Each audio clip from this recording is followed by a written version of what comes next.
Ofisi ya Rais Sekretarieti ya Maadili ya Viongozi wa Umma imepewa jukumu la kusimamia na kuchunguza tabia na mienendo ya viongozi kwa mujibu wa Katiba ya Jamhuri ya Muungano wa Tanzania katika ile ibara ya 132.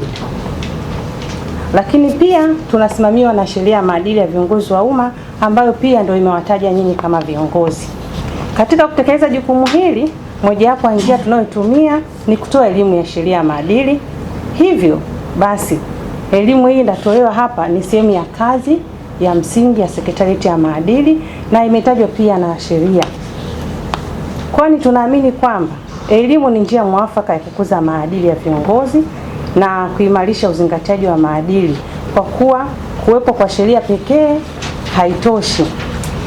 Elimu inatolewa inalenga kuwajengea utamaduni wa uzingatiaji wa maadili na kuwawezesha viongozi kutojiingiza katika masuala ambayo yanakiuka sheria, ikiwa ni pamoja na masuala ya mgongano wa maslahi.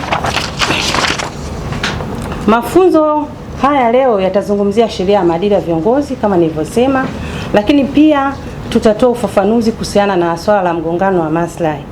Hivyo mtapata wasaa wa kujua makatazo na maelekezo ambayo yanatolewa na sheria ya maadili ya viongozi wa umma na ndiyo misingi ya maadili ambayo tunatakiwa kuizingatia. Tutapata ufafanuzi kuhusu mgongano wa maslahi na aina zake, pamoja na namna ya kudhibiti na kutatua mgongano pale unapotokea. Ndugu washiriki, moja ya masuala ya msingi yanayopelekea ukiukwaji wa maadili mojawapo pia ni swala la mgongano wa maslahi. Swala hili ni nyeti na ni pana. Ni vema kuchukua tahadhari kubwa katika eneo hili.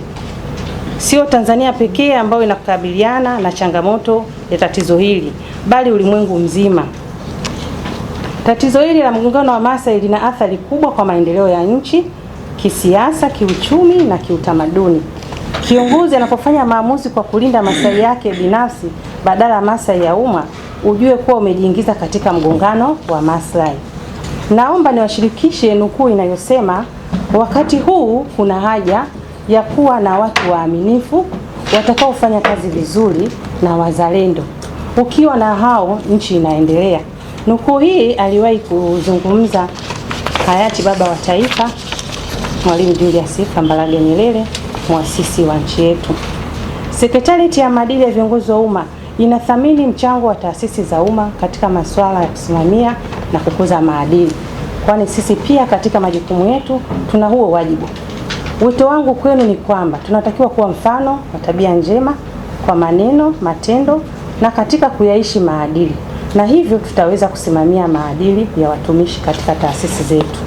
Ndugu washiriki, napenda tutambue ukweli kuwa maadili na uadilifu ni ngao ya taifa lolote duniani, kwani humjengea kiongozi heshima, kuaminika na kuthaminika. Kiongozi anapaswa kutenda haki na atende mambo yake bila kubagua upendeleo wa aina yoyote katika kutoa huduma kwa jamii. Ni matarajio yangu kuwa baada ya mafunzo haya tutatekeleza majukumu yetu kwa mujibu wa sheria, kanuni na taratibu, na tutajiepusha na mgongano wa maslahi, hivyo kuimarisha utoaji wa huduma na kujenga imani na matumaini ya wananchi kwa viongozi na serikali inayoongoza. Namalizia kwa nukuu inayosema, uadilifu ndio msingi wa kuaminiwa, na tunapotaka kuaminiwa tunatakiwa kuwa waadilifu. Kwa hayo machache na natamka